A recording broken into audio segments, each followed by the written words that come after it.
Hello students, मैं अरविंद चौधरी स्वागत करता हूं आप सभी का एक और लेटेस्ट वीडियो में। हम इस वीडियो में आज देखने वाले हैं केमिकल इक्विलिब्रियम को। इससे पीछे वाले वीडियो में हमने क्या देखा था उसको कंटिन्यू करेंगे।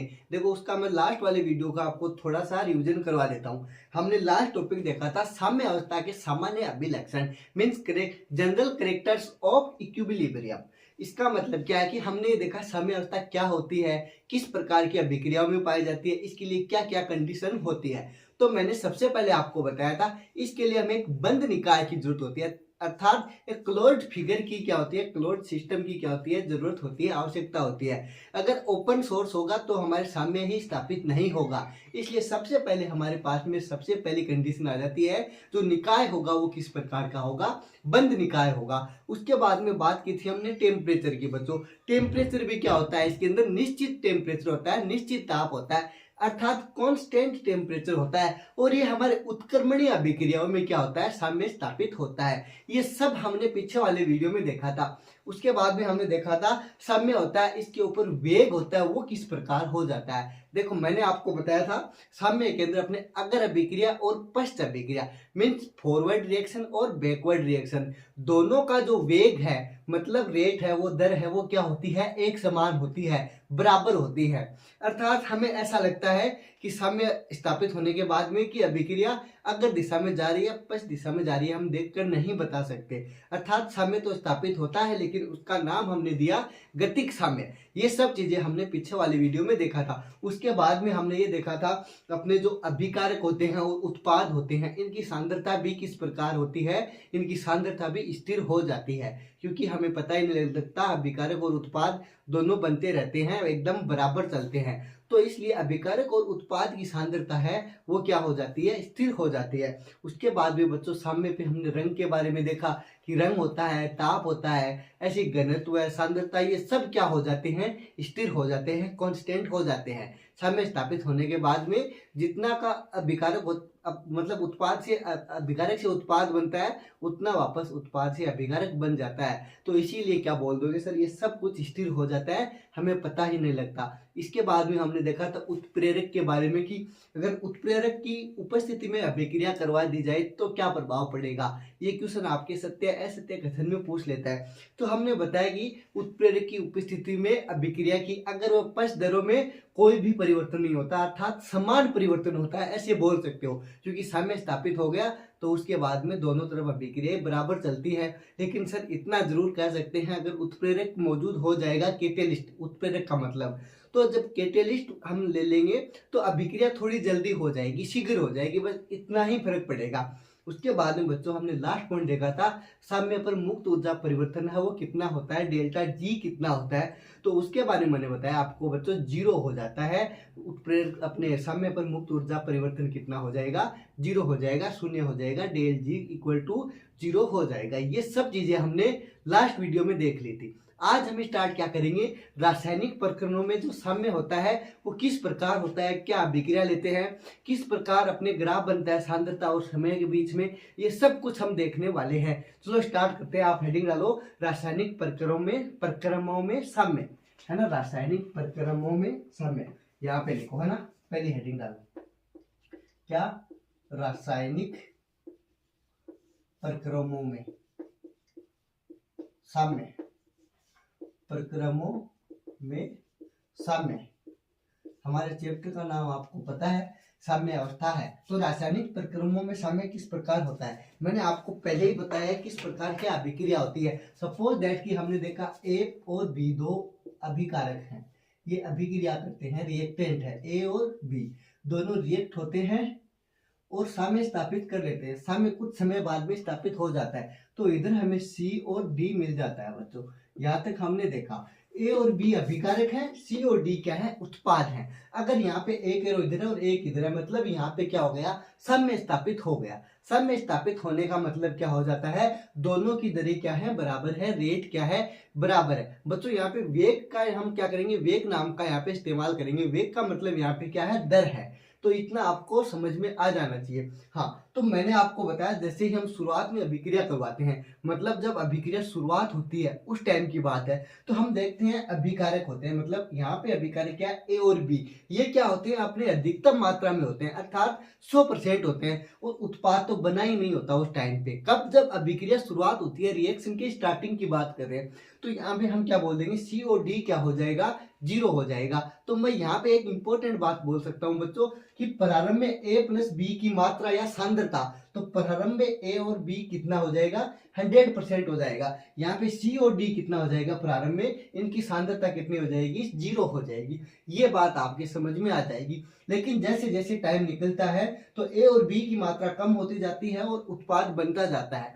ये चीज आप लोगों को मैंने समझाई थी। तो थोड़ी देर बाद में हम क्या देखते हैं सर, ए और बी की सांद्रता है उसमें कमी आने लगती है, और सी और डी की मात्रा में क्या हो जाती है, सांद्रता में वृद्धि होने लग जाती है। तो हम क्या देखते हैं बच्चों, इसके बीच में ग्राफ बनाते हैं, ग्राफ ही निरूपण करते हैं। तो शुरुआत में और ए और बी क्या होता है, अधिकतम मात्रा में होता है, लेकिन सी और डी क्या होता है, अपनी निम्नतम मात्रा अर्थात 0 होता है। तो इसके बीच में आपको ग्राफ पूछ लेता है तो वो बना लेते हैं समय और सांद्रता के बीच में। जैसे जैसे समय बीतता जाएगा सांद्रता में कमी आती जाएगी। किसकी सांद्रता में कमी आती जाएगी, ये इंपॉर्टेंट है, अभिकारक की सांद्रता में क्या आ जाएगी, कमी आ जाएगी। इसके बीच में मैं आपको ग्राफ बनवा देता हूँ, है ना। तो मैं आपको लिखवा दूं 2 लाइन थोड़ी थोड़ी ना। ए और बी यहाँ पे क्या है बच्चों, अभिकारक। तो शुरुआत की बात चल रही है ना, प्रारंभ में, है ना।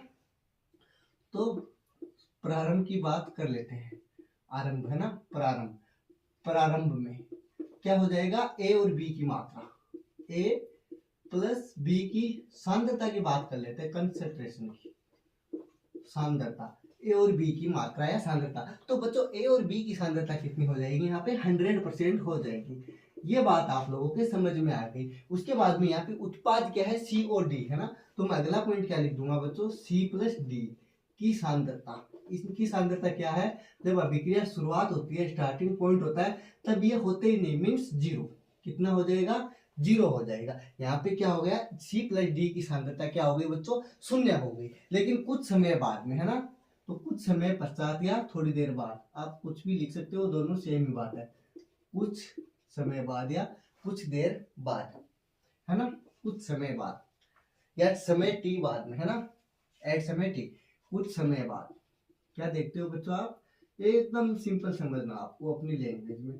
कुछ समय बाद में हम देखते हैं यहाँ पे उत्पाद बनता जाता है, तो ए प्लस बी की मात्रा में क्या आ जाती है, कमी, इनकी सांद्रता में क्या आ जाती है, कमी आ जाती है। तो अगला पॉइंट मैं यहाँ क्या लिख दूंगा, ए प्लस बी की सांद्रता, सांद्रता को इंग्लिश में बोलते हो कंसंट्रेशन, ठीक है, कि ए प्लस बी की सांद्रता में कमी आने लगती है, तो सी प्लस डी की मात्रा में क्या हो जाती है, वृद्धि, मतलब इनकी सांद्रता में क्या आ जाती है, वृद्धि, वृद्धि हो जाती है। ये बात आप लोगों के समझ में आ गई। इसी के बीच में क्या हो जाता है, हम ग्राफ बना लेते हैं सांद्रता और समय के बीच में। जैसे जैसे समय बढ़ रहा है, सी प्लस डी की सांद्रता में क्या हो रही है, वृद्धि हो रही है। तो इंपॉर्टेंट बात आपको यही पूछता है, आपको एक ग्राफ दिया होगा, ठीक है, ऐसे।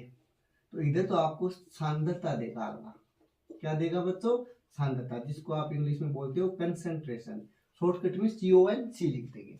और यहाँ पे हो जाएगा समय, क्या हो जाएगा, समय, समय को आप टी से रिप्रेजेंट कर देते हो, टाइम।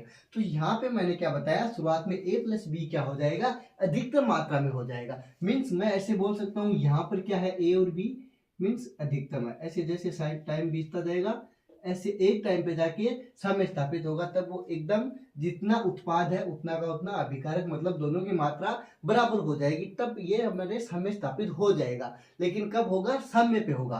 तो यहाँ पे ये जो ग्राफ बनाया मैंने, ये अधिकतम है, यहाँ पे सांद्रता अधिकतम है, मीन्स ये किसका है बच्चों, ए और बी का है। तो मैं लिख दूं यहाँ पे ए और बी, लिख दूं यहाँ पे ए प्लस बी।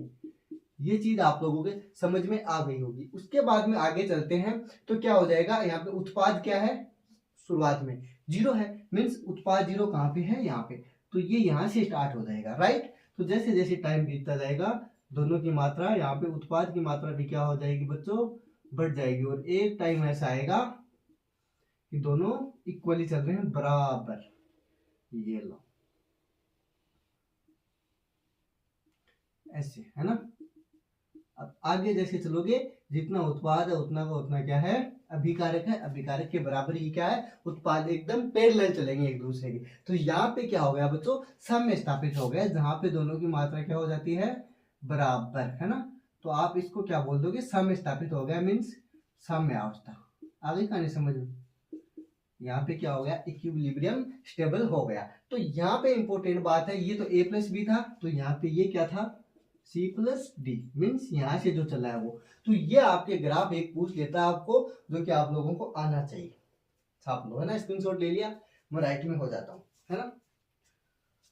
हाँ, राइट में हो गया, साइड में हो गया, आपने ले लिया होगा। ये बात इंपॉर्टेंट थी, इसके बारे में आपको पूछता है कि कुछ क्या, मतलब किस तरह से ग्राफ बनता है। उसके बाद में हमने देखा कि सर कुछ समय बाद में साम्य स्थापित हो गया। अब देखो एक इंपॉर्टेंट बात, अब जैसे जैसे क्या होगा, a प्लस बी है उससे c प्लस डी बनेगा, तो क्या हो जाएगा, साम्य स्थापित हो जाएगा। एक तो ये ग्राफ पूछ लेगा ऐसे, लेकिन साम्य यहाँ पे स्थापित हुआ है। लेकिन एक चीज देखते थे हम, लास्ट में साम्य स्थापित हो गया तब कि यहाँ पे जाके हुआ, यहाँ पे जाके हुआ। लेकिन एक पॉइंट तो ऐसा है ना, जहाँ पे दोनों की दर क्या है, बराबर है, तो उसका ग्राफ भी आपको पूछ लेता है। तो उसका ग्राफ कैसे है, सेम है तो ऐसा ही, लेकिन उसमें दोनों क्या है, एकदम बराबर चलेंगे। कैसे चलेंगे, इंपॉर्टेंट बात देखो, मैं आपको बना के बता रहा हूँ। ये ग्राफ तो सांद्रता और इसके बीच में बनेगा, टाइम के बीच में, है ना।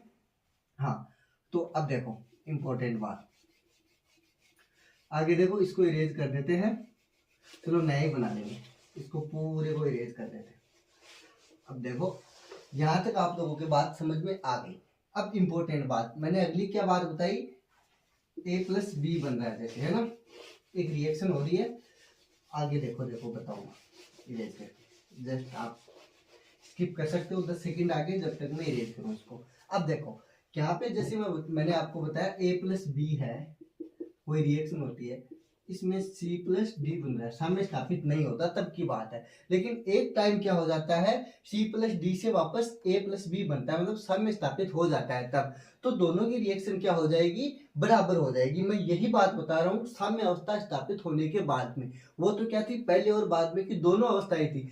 अब यहाँ पे मैं क्या बता रहा हूँ, c प्लस डी और a प्लस बी दोनों बराबर हो जाएंगे तब की बात है। तो ये चीज आप लोगों के समझ में आ गई होगी। तो साम्य स्थापित होने के बाद यहाँ पे क्या लिखोगे, साम्य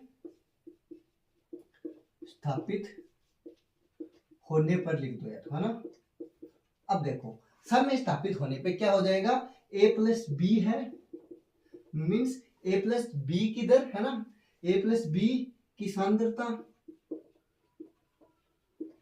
बराबर किसके हो जाएगी, c प्लस डी की सांद्रता। ये बात मैंने आपको बताई। ये कब हो जाता है, अपने साम्य स्थापित होने के बाद। तो साम्य स्थापित होने पर ये कंडीशन आपके सामने आ जाती है। तो मैं क्या बोल दूंगा सर, यहाँ पे देखो, जब a प्लस बी से c प्लस डी बन रहा है, तो वो कौन सी अभिक्रिया, अगर अभिक्रिया। कौन सी अभिक्रिया, अगर अभिक्रिया। और c प्लस डी से वापस बन रहा है a प्लस बी, ये क्या है, पश्च अभिक्रिया। अगर अभिक्रिया को क्या बोल दोगे, फॉरवर्ड रिएक्शन। पश्च अभिक्रिया को क्या बोल दोगे, बैकवर्ड रिएक्शन, मीन्स वापस बनना a प्लस बी का। तो यहाँ पे हमने क्या देखा, साम्य स्थापित हो गया। तो अगर अभिक्रिया की दर और पश्च अभिक्रिया की दर दोनों की क्या हो गई, बराबर।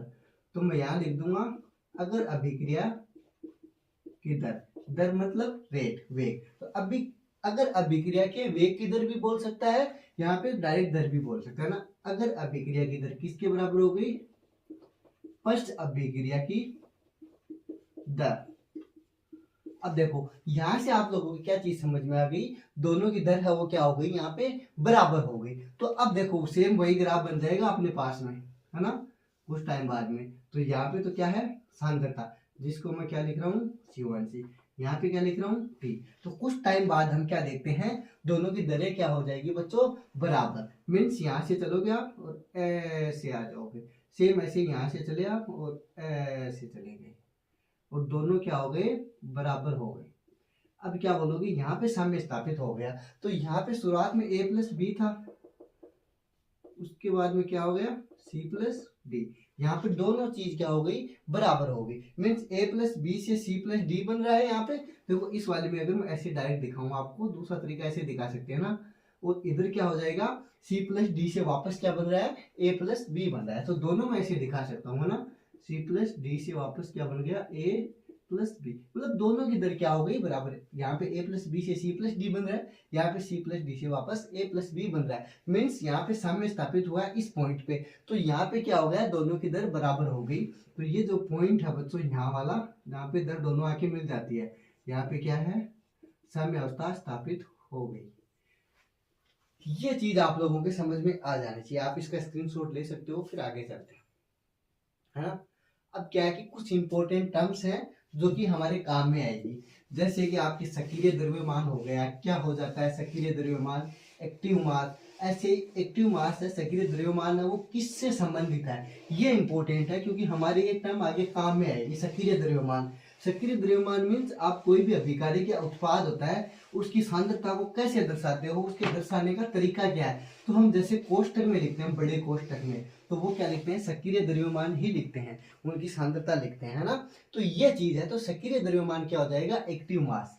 इसको आप मोलरता के सिमिलर मानते हो, है ना। सक्रिय द्रव्यमान को कैसे क्या मानते हो, सारा आज समझने वाले। सक्रिय द्रव्यमान क्या बोल दोगे इसको, एक्टिव मास, एक्टिव मास। अब देखो ये बच्चों किसके इक्विवेलेंट है, अपने मोलरता मींस मोलरिटी, जिसको हम कैपिटल एम से लिखते हैं। तो सक्रिय द्रव्यमान का ही अर्थ यहाँ पे किससे है, मोलर सांद्रता से है या मोलरिटी से है। इंपॉर्टेंट बात है। तो सक्रिय द्रव्यमान को हम किसके इक्वल मान रहे हैं, मोलरता के। किसके बच्चों, मोलरता के। और मोलरता को आप इंग्लिश में क्या बोलते हो, मोलेरिटी, MOLARITY। तो इसको हम कैपिटल एम से लिखते हैं, किससे लिखते हैं, कैपिटल एम से, है ना। चलो मैं स्पेलिंग भी लिख दूं, कैपिटल एम, है ना, मोलेरिटी। अब इसको हम कैपिटल एम से लिखते हैं। और मोलेरिटी क्या होती है, ये चीज आप लोगों को पता है, इंपॉर्टेंट टर्म है। अपने सॉल्यूशन वाले चैप्टर में भी इसको हम पूरा पढ़ने वाले हैं। मोलरता या फिर मोलर सांद्रता के किसके कुल मानते हैं। मोलर सांद्रता का मतलब ही क्या है, अपने मोलरता है, मतलब मोलर सांद्रता से ही संबंधित है। तो इसी को हम क्या बोल देंगे आगे, किससे संबंधित है, यही मोलर सांद्रता से। मीन्स अब आपको ये तो समझ में आ गया कि सर इसको हम मोलरता बोल देंगे। अब इसकी डेफिनेशन क्या है, इंपॉर्टेंट तो क्या हो जाएगी, परिभाषा हो जाएगी कि सर मोलरता की परिभाषा क्या होती है। तो क्या बताइए बच्चों हमने सॉल्यूशन वाले चैप्टर के अंदर कि 1 लीटर विलयन में उपस्थित विलय के मोलों की संख्या क्या कहलाती है, मोलरता कहलाती है। मोलों की संख्या किसमें, 1 लीटर विलयन में उपस्थित विलय के मोलों की संख्या क्या कहलाएगी, मोलरता कहलाएगी। इंपॉर्टेंट बात है। तो मैं क्या बोल दूंगा यहाँ पे 1 लीटर, है ना, 1 लीटर विलयन में, सॉल्यूशन में, विलयन को क्या बोल दोगे, सॉल्यूशन बोल दोगे। 1 लीटर विलयन में उपस्थित विलय के मोलों की संख्या, विलय के मोलों की संख्या। मोल क्या होते हैं, किससे लिखते हो, एन से लिखते हो, स्मॉल एम से। मोलों की संख्या, 1 लीटर विलयन में उपस्थित विलय के मोलों की संख्या क्या कहलाती है बच्चों, मोलरता कहलाती है। इसका फॉर्मूला क्या हो जाएगा, देखो मोलरता इक्वल टू क्या हो जाएगा, मोलरिटी इक्वल टू क्या हो जाएगा, मोलरता। इसको आप कैपिटल एम से लिखते हो तो क्या हो जाएगा, विलय के मोल अपॉन में विलयन का मोल, या फिर मोल विलयन का आयतन हो जाएगा। कुल कितना विलयन है उसका आयतन हो जाएगा, किस में हो जाएगा, लीटर में हो जाएगा। इंपॉर्टेंट बात आ जाती है। तो मोलरता इक्वल टू मैं क्या लिख दूंगा, विलय के मोल, किसके, विलय के मोल, विलय के मोल अपोन में क्या हो जाएगा, पूरा सॉल्यूशन कितना है उसके मोल, और उसका आयतन किस में लेंगे हम बच्चों, लीटर में लेंगे। तो यहाँ पे क्या बोल दूंगा मैं, टोटल आयतन किसका, विलयन का, है ना, सॉल्यूशन का, विलयन का आयतन। और आयतन किस में लोगे, लीटर में, किस में, लीटर में। अगर आप लीटर में नहीं लेके अगर ml में लेते हो तो 1000 से मल्टीप्लाई कर दोगे, बस इतना ही पड़ेगा। आयतन किस में लोगे बच्चों, लीटर में लोगे। अब कुछ बच्चे कहेंगे सर हमें तो मोल ही नहीं निकालने आते, लेकिन मैंने आपको मोल निकालना सिखाया था पिछले वाले चैप्टर में, फिर भी मैं थोड़ा सा बता दूं। मोल को आप किससे लिख देते हो, स्मॉल एम से, स्मॉल एन से, सॉरी, मोल को किसे लिखते हो, एन से। अब कैसे निकलेगा, द्रव्यमान बट्टा अणुभार हो जाता है। यहाँ पे द्रव्यमान को आप ग्राम भार भी लिख देते हो, जो भार होता है वो किस में लोगे, ग्राम में लोगे, अपोन में अणुभार मतलब मोलिकुलर मास, ठीक है। भार किस में ले लोगे, ग्राम में, या फिर आप ग्राम भार भी बोल सकते हो डायरेक्ट, है ना, सेम ही बात है। ग्राम भार अपोन में क्या हो जाएगा, अणुभार, जिसको आप तुल्यांकी भार भी बोलते थे पहले, है ना। अणुभार और तुल्यांकी भार में क्या डिफरेंस आप मेरे को बताओगे, है ना। तो यहाँ पे मोलर मास, अणुभार मीन्स मोलर मास। यहाँ पर आप लोगों की चीज समझ में आ गई। मोल इक्वल टू क्या हो जाएगा, ग्राम भार बटा अणुभार, जिसको आप ग्राम भार को स्मॉल एम से लिखते हो और अणुभार को किससे लिख दोगे, मोलिकुलर मास एम से लिख दोगे, ठीक है। N means mole. यहाँ तक आप लोगों को कोई दिक्कत नहीं होनी चाहिए। अगर कोई दिक्कत है तो आप मेरे से कमेंट करके पूछ सकते हो। उसके बाद में सर हम जैसे अपने सक्रिय द्रव्यमान होता है इसको लिखते कैसे हैं, सर इसको हम क्या लिखेंगे, अगर किसी भी पदार्थ का हमें सक्रिय द्रव्यमान निकालना है तो कैसे लिखेंगे, अपन इसको बड़े कोष्टक में लिखते हैं। किस में लिखते हैं बच्चों, बड़े कोष्टक में लिखते हैं। कैसे लिखते हैं अभी बता देता हूँ, है ना। सक्रिय द्रव्यमान को किस में लिखोगे, बड़े कोष्ठक मीन्स बड़ा कोष्ठक कैसे हो जाता है, ऐसे ऐसे में लिखते हैं। एग्जाम्पल बताऊं, लिखते हैं। अब एग्जाम्पल की बात करें, जैसे कि उदाहरण की बात करें, तो जैसे मेरे को लिखना है मीथेन का सक्रिय द्रव्यमान, तो कैसे लिखूंगा, ये तो हो गया CH4 और इसको मैं ऐसे बड़े ब्रैकेट में लिख दूंगा। तो यहाँ पे आप लोगों की चीज समझ में आ गई होगी, सांद्रता को हम किस प्रकार लिखते हैं, बड़े कोष्ठक के अंदर लिखते हैं। और ये चीज आपने 11वीं क्लास में अच्छे से पढ़ी भी है। तो यहाँ तक आप लोगों के समझ में आ गया होगा। उसके बाद में अगला नियम पढ़ेंगे हम, द्रव्य अनुपाती क्रिया का नियम, मास एक्शन लॉ, जो कि हमारे इसमें पूरा का पूरा काम में आने वाला है। आपने छाप लिया, स्क्रीनशॉट ले लिया, चलो आगे चलते हैं, है ना। अगर आप लोगों की हेल्प हो रही है, समझ में आ रहा है, तो आप साथियों इस वीडियो को शेयर करके अपने दोस्तों की और हमारी हेल्प कर सकते हो, क्योंकि आप जितना शेयर करोगे उतना हमें मोटिवेशन मिलेगा। और आपका एक एक लाइक हमें बहुत ही मोटिवेट करता है वीडियो बनाने के लिए। हमें भी खुशी होती है कि बच्चों को पसंद आ रहा है हमारे द्वारा जो कंटेंट पढ़ाया जा रहा है वो सब, है ना। हाँ, आगे देखो क्या बताया हमने, द्रव्य अनुपाती क्रिया नियम,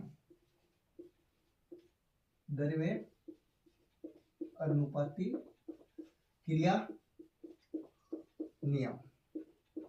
देखो, द्रव्य अनुपाती क्रिया नियम, इसको क्या बोल दोगे, mass action law, mass action law. देखो इसका मतलब क्या हो जाता है, सबसे पहले तो इसको दिया किसने, अपने दो साइंटिस्ट थे, गुलबर्ग व वागे, है ना।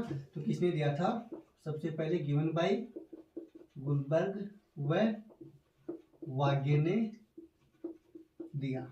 तो ये नियम दिया किसने, गुलबर्ग व वागे नाम के भाई साहब थे, इन दोनों ने इस नियम को दिया था। इन्होंने बताया क्या था, इंपॉर्टेंट बात ये हो जाती है। देखो नियम तो कोई भी ऐसे बना देगा, लेकिन उसकी इंपॉर्टेंस क्या है हमारे यहाँ पे, ये सब आपको पता होना चाहिए। तो इस नियम की इंपॉर्टेंस क्या है यहाँ पे, तो इन्होंने बताया कि किसी अभिक्रिया में अभिकारी की क्रिया करने की दर उसके सक्रिय द्रव्यमान मीन्स मोलरता के समानुपाती होती है, तथा अभिक्रिया की दर जो अभिकारक होते हैं उनके सक्रिय द्रव्यमान के गुणनफल के समानुपाती होती है। बहुत ही इंपॉर्टेंट है, क्योंकि हमारे पूरे चैप्टर में काम में आएगा, इसके बिना आपका काम भी नहीं चलेगा। इसीलिए मैंने सबसे पहले आपको सक्रिय द्रव्यमान पढ़ाया था, वो इससे रिलेटेड है, द्रव्य अनुपाती क्रिया नियम के अंदर आ जाता है। तो डायरेक्ट आपको कथन देगा कि द्रव्य अनुपाती क्रिया का नियम क्या है, तो इसके अंदर आपको कथन दिए होंगे, सत्य असत्य कथन वाले। तो सबसे पहले तो आप क्या बोल दोगे कि सर इसमें पहली लाइन तो ये हो जाएगी इंपॉर्टेंट, किसी अभिक्रिया में अभिकारक की क्रिया करने की दर उसके सक्रिय द्रव्यमान मीन्स मोलरता के समानुपाती होती है, और अभिक्रिया की दर उसके अभिकारकों के सक्रिय द्रव्यमान के गुणनफल के समानुपाती होती है। ये बात किसने बताई, अपने द्रव्य अनुपाती क्रिया नियम में अपने गुलबर्ग व वागे भाई साहब ने बताई। आप लिख दोगे, मैं आपको लिखा देता हूँ, यहाँ पे इंपॉर्टेंट लाइन है, डायरेक्ट एग्जाम में क्वेश्चन बनेगा और सब कुछ इसी नियम पे टिका हुआ है इस चैप्टर के अंदर। चलो लिखो, हाँ, किसी अभिक्रिया में, है ना, यहां से लिखते हैं पहला पॉइंट, किसी अभिक्रिया में, किसी अभिक्रिया में क्या हो जाएगा, एक तो अभिकारक होता है और एक उत्पाद होता है ना। किसी अभिक्रिया में अभिकारक के, देखो किसी अभिक्रिया में अभिकारक के क्रिया करने की दर, अभिकारक के क्रिया करने की दर, दर को आप इंग्लिश में क्या बोल देते हो बच्चों, रेट बोल देते हो। तो उसके सक्रिय द्रव्यमान की क्या हो जाएगी, समानुपाती की दर उसके, जो कि हमने जस्ट पीछे पढ़ा है, सक्रिय द्रव्यमान, है ना, सक्रिय द्रव्यमान आपने किसके इक्विवेलेंट माना, आपने मोलरता के, किसके, मोलरता के। तो यहाँ पे ब्रैकेट में हम क्या लिख सकते हैं, मोलरता, मोलरिटी। मोलरता को क्या बोल दोगे इंग्लिश में, मोलरिटी बोल दोगे, है ना। मोलरता के समानुपाती व समानुपाती व दूसरी बात और भी तो है, अभिकारक के बाद में क्या आ जाएगा आपने, जैसे अभिक्रिया की दर अभिकारकों के सक्रिय द्रव्यमान के गुणनफल के भी क्या हो जाएगी, समानुपाती हो जाएगी। ये इंपॉर्टेंट है। तो किसी अभिक्रिया में अभिकारकों के क्रिया करने की दर उसके सक्रिय द्रव्यमान के समानुपाती तथा अभिकारकों के द्रव्यमानों के गुणनफल के समानुपाती भी हो जाती है ना। तो ये बात आप आगे बोल दोगे, समानुपाती होती है। आगे अगली लाइन में लिख सकते हो, है ना। सेकंड पॉइंट, अगला पॉइंट क्या लिख सकते हो इसमें, फर्स्ट पॉइंट के बाद में सेकंड, दोनों बात सेम ही है। आगे तथा या और लगा के भी लिख सकते हो, है ना। और क्या बोल दोगे, अभिक्रिया की दर, अभिक्रिया की दर सभी अभिकारकों, है ना। अभिक्रिया की दर सभी अभिकारकों, अभिक्रिया की दर सभी अभिकारकों के सक्रिय द्रव्यमान, अभिकारकों के सक्रिय द्रव्यमान के गुणनफल के समानुपाती, के सक्रिय द्रव्यमान के गुणनफल के समानुपाती होती है। ये इंपॉर्टेंट बात निकल के आ जाती है। अभिक्रिया की दर सभी अभिकारकों के सक्रिय द्रव्यमानों के गुणनफल के समानुपाती हो जाती है। इसका मतलब क्या हो गया, हम एक अभिक्रिया से समझेंगे, उसके बाद में आपके सारा समझ में आ जाएगा कि किसका मतलब क्या होता है। जैसे ही पूरा हम डेराइव करेंगे आगे तो समझ में आ जाएगा। तो साम्य अवस्था स्थिरांक की बात करेंगे इससे आगे हम, है ना, कि साम्य अवस्था स्थिरांक क्या होता है। देखो, साम्य अवस्था स्थिरांक जो कि बहुत ही इंपॉर्टेंट है। इससे हमारे पास में अगर अभिक्रिया और पश्च अभिक्रिया का दर है, की दर है, वो निकल के आएगी। उसको हम किस से लिखते हैं, के से लिखते हैं, के सी से लिखते हैं, कैसे क्या इसका मतलब स्थिरांक है वो निकालते हैं। सब कुछ इस वीडियो में देखने वाले हैं। उसके बाद में आपको मैं क्वेश्चन भी करवाऊंगा, अलग से एक वीडियो लेके आऊंगा उसके अंदर। तो सबसे पहला पॉइंट क्या लिखोगे आप, साम्य अवस्था स्थिरांक। क्या होता है साम्य अवस्था स्थिरांक, साम्य किस प्रकार क्या स्थापित होता है, उसके बारे में सारा कुछ हम देखने वाले हैं। इक्विलिब्रियम कांस्टेंट, स्थिरांक का मतलब क्या हो जाता है, कांस्टेंट। कांस्टेंट नाम से पता चल जाता है कि सभी अभिक्रियाओं के लिए सेम होता है। कांस्टेंट मतलब स्थिर या स्थिरांक।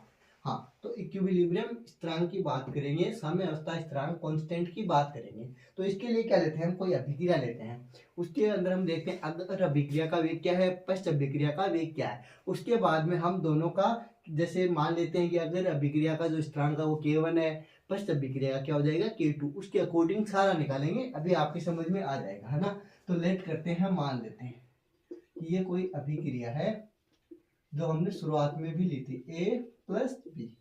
इससे क्या हो रहा है, ये तो अगर अभिक्रिया हो गई और ये वापस लो, क्या हो गई, पश्च अभिक्रिया। अगर अभिक्रिया और ये पश्च अभिक्रिया।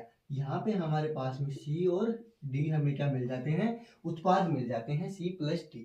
तो मैंने क्या बताया, अगर अभिक्रिया है उसका मैंने आपको स्थिरांक का उसको मैंने K1 लेट कर लिया और पश्च अभिक्रिया उसका स्थिरांक मैंने K2 लेट कर लिया। यहाँ तक आप लोगों के बात समझ में आ गई। यहाँ पे क्या लिख देंगे, K1 क्या है, अगर अभिक्रिया वेग नियतांक, और K2 क्या है, पश्च अभिक्रिया वेग नियतांक। ये चीज यहाँ पे आप लोगों के समझ में आ गई। चलो मैं यहाँ पे लिख देता हूँ, है ना। K1 क्या है, अगर अभिक्रिया, दिख रहा होगा ना अच्छे से, अगर अभिक्रिया वेग नियतांक, ये बात होगी। K2 क्या हो जाएगा, पश्च अभिक्रिया वेग नियतांक। ये चीज आप लोगों के समझ में आ गई। मतलब अब यहाँ पे क्या हो जाएगा कि जो दोनों अभिक्रियाएं वेग है, जैसे हमने पीछे देखा है, उससे कैसे स्थिरांक निकलेगा। हमने पीछे क्या पढ़ा है, जो कि अभिक्रियाओं अभिकारकों का वेग है उसकी दर है वो किसके समानुपाती होती है। इनका जो मतलब दर है, A से B, C से D बन रहा है, तो इसका जो अभिक्रिया मतलब सांद्रता है उनके समानुपाती होता है। कैसे, अगर अभिक्रिया के वेग के लिए देखे सबसे पहले, उसके बाद पश्च अभिक्रिया। अगर अभिक्रिया का वेग, अभिक्रिया का वेग, अगर अभिक्रिया का वेग, सबसे पहले इसकी बात कर लेते हैं। तो मैंने क्या किया, इसका जो रेट है आर एफ लेट कर ली मैंने, है ना, आर एफ फॉरवर्ड, है ना। वेग को क्या बोल दोगे इंग्लिश में, रेट, मैंने अभी बताया। तो ये क्या हो जाएगा, आर एफ किसके समानुपाती हो जाएगा, इसकी सांद्रता, किसकी, ए और बी की सांद्रता किसके समानुपाती हो जाएगा, ए और बी। और सांद्रता को मैंने लिखने का तरीका किसमें बताया आपने, कोष्टक में लिखना है, सेम जो हमने पीछे पढ़ा है, मतलब अभिकारक की सांद्रता। आर एफ किसके समानुपाती है, अगर अभिक्रिया का वेग किसके समानुपाती है, ए और बी की सांद्रता के समानुपाती है। ये बात यहाँ से आ जाती है। यहाँ पर अगर मैं कांस्टेंट हटा देता हूँ तो मेरे पास में कांस्टेंट आ जाएगा, कौन, जो मैंने अभी लिया है K1, वो जो मैंने लिख दिया है, राइट। तो यहाँ पर क्या हो जाएगा, इक्वल में क्या आ जाएगा K1, और ये सांद्रता ऐसी की ऐसी रह जाएगी। ये चीज आप लोगों के समझ में आ जानी चाहिए। ये इक्वेशन क्या हो गई बच्चों, हमारे पास में फर्स्ट इक्वेशन आ गई। यहाँ से मैं चाहूँ तो K1 की वैल्यू निकाल सकता हूँ एकदम अच्छे से। तो यहाँ पे मैं K1 की वैल्यू निकालूं अगर, तो क्या आ जाएगा, ये उधर चला जाएगा इसके अपोन में। लेकिन एक बार आर एफ इक्वल टू इतना रख लेते हैं, राइट। ऐसे ही अब मैं किसकी बात करूंगा, फर्स्ट अभिक्रिया के वेग की बात कर लूंगा, है ना। फर्स्ट अभिक्रिया वेग, अभिक्रिया वेग, फर्स्ट अभिक्रिया वेग मैंने किससे लिखा है, आर बी, समानुपाती किसकी हो जाएगा, सी और डी की सांद्रता की, सी और डी की सांद्रता की क्या हो जाएगा, समानुपाती हो जाएगा। वेग अगर मैं यहाँ पे समानुपाती स्थिरांक हटा देता हूँ तो आर बी इक्वल टू क्या हो जाएगा, फर्स्ट अभिक्रिया का क्या हो जाएगा, K2। ये किसकी सांद्रता है, सी एंड डी की। यहाँ तक आप लोगों के बात समझ में आ गई। यहाँ पे देखो आर एफ क्या है, फॉरवर्ड रिएक्शन है उसकी रेट, उसका वेग। आर बी क्या है यहाँ पे, मतलब backward reaction, rate of backward reaction, मतलब वापस फर्स्ट अभिक्रिया है उसकी रेट। यहाँ पे हमारी क्या हो जाएगा, इंपॉर्टेंट बात, जब साम्य स्थापित हो जाएगा, मतलब साम्य स्थापित होने के बाद में दोनों की दर क्या हो जाएगी, बराबर हो जाएगी। मतलब क्या हुआ, आर एफ के बराबर क्या हो जाएगा, आर बी हो जाएगा। ये बात हो जाएगी साम्य स्थापित होने के बाद। तो आगे चलते हैं, इसके बाद आगे है ना, एट इक्विलिब्रियम में साम्य स्थापित होने पर, साम्य पर आगे का नहीं समझ में, साम्य स्थापित हो गया तो साम्य स्थापित होते ही दोनों की रेट भी क्या हो गई, बराबर हो गई। आर एफ इक्वल टू क्या हो गया बच्चों, आर बी।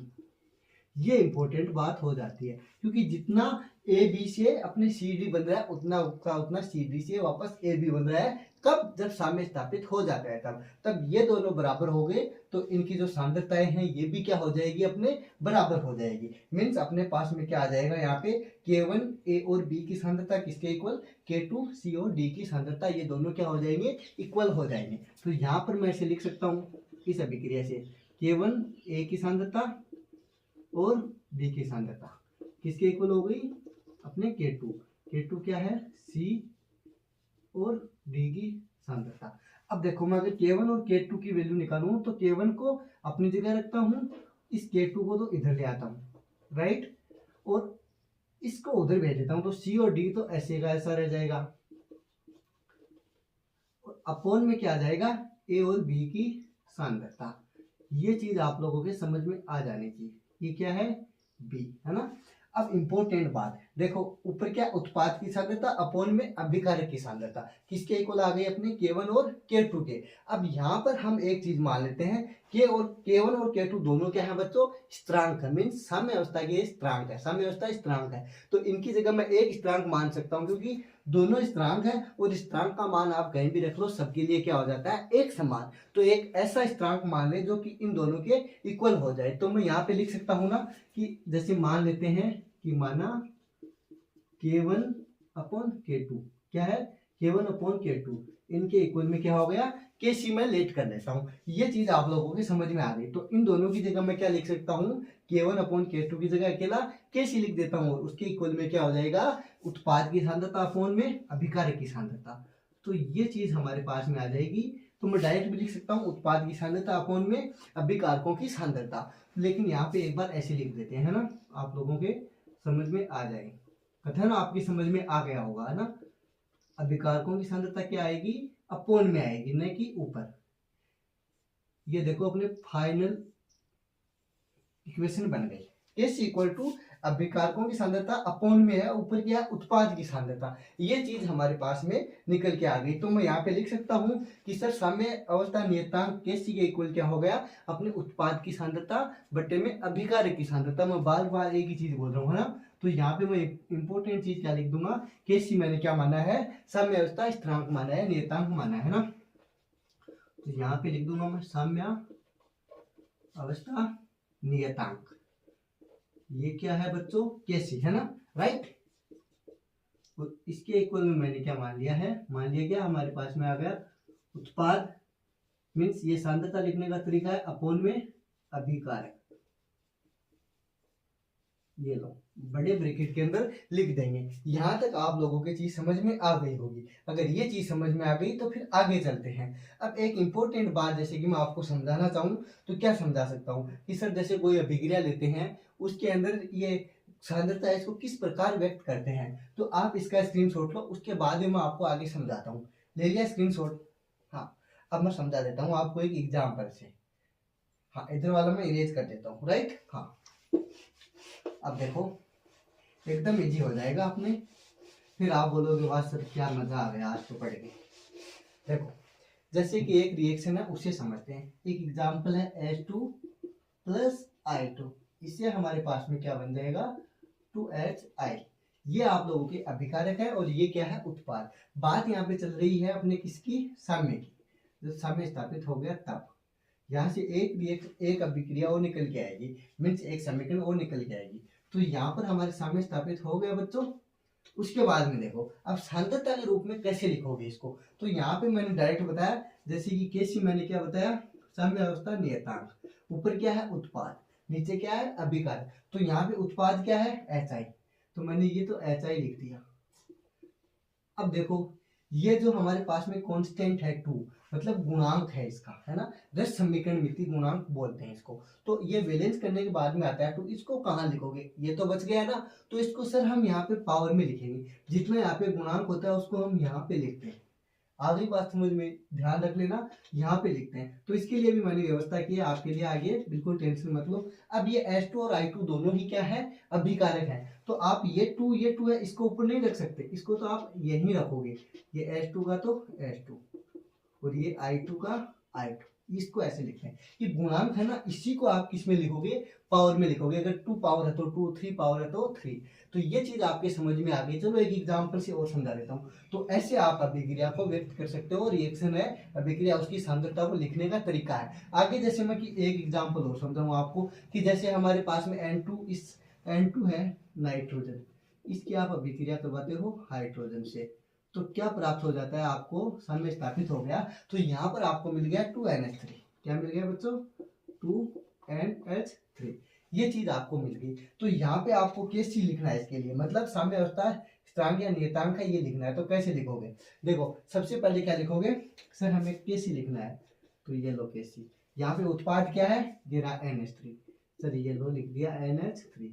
ये लो इसकी सांद्रता, ऊपर पावर कितनी है 2 अपॉन। अब इसको भी आपने बैलेंस करके रखा है, तो N2 तो अपनी जगह ऐसे का ऐसा, राइट, और H2 ये भी अपनी जगह ऐसे का ऐसा। H2 के पास में क्या 3, रस समीकरण मितीय गुणांक बोलते हो या स्थिरांक बोलते हो, कांस्टेंट है, इसको आप पावर में लिखोगे 3S। यहाँ तक आप लोगों की चीज समझ में आ गई। अब ये चीज समझ में आ गई तो सर इसको मैं एक इक्वेशन के रूप में लिख के बता दो मेरे को डायरेक्ट, कि इसका कोई तरीका याद रहता है। तो मैंने क्या माना है यहाँ पे बच्चों, एक रिएक्शन लिया है ना, तो इसके पास में कोई ना कोई स्थिरांक है, मतलब यहाँ पे कांस्टेंट है, रस समीकरण विधेय गुणांक है। जैसे कि इसके अंदर आपको दिख रहा है ये 3, यहाँ पे 2, यहाँ पे 2 है ना, ये सब। तो इसको लिखने का तरीका क्या है, सपोज दैट ये कैपिटल है ए है, इसके पास में कोई ए इसका गुणांक है, ऐसे ही बी है तो इसका मैंने गुणांक मान लिया बी, राइट। ऐसे इसको सी, और यहाँ पे स्मॉल डी है, उसको आप क्या कर लोगे, लेट कर लोगे।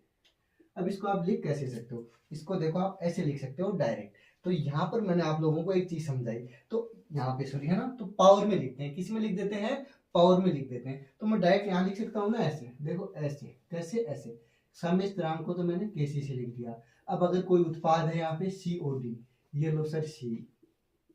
अब इसका यहाँ पे जो गुणांक दे रखा, इसको आप पावर में लिख दो, ये लो सर लिख दिया। D है, ये लो सर D है, तो यहाँ पे जो पास में इसको आप यहाँ लिख दो। बस सिंपल है। ऐसे उत्पाद के बाद में अभिकारक को लिख दो, ये ए है तो ये कैपिटल ए के ऊपर क्या आ गया, स्मॉल ए। ऐसे बी की सांद्रता और ऊपर क्या है, स्मॉल बी। क्या है, स्मॉल बी। तो इसको लिखने का तरीका ये हो गया। अब नहीं भूलोगे तो सर हम सब कुछ लिख देंगे, अब हमारे कोई दिक्कत नहीं है। तो आज आपको समझ में आ गया होगा। ऐसे एग्जाम में आपके क्वेश्चन वगैरह आते हैं, अगर यहाँ तक आपको कोई डाउट है तो वीडियो के नीचे कमेंट करके पूछ सकते हो। सो मिलते हैं अगर एक और लेटेस्ट वीडियो में, तब तक आप पढ़ते रहो, मस्त रहो। Thank you, thanks for watching.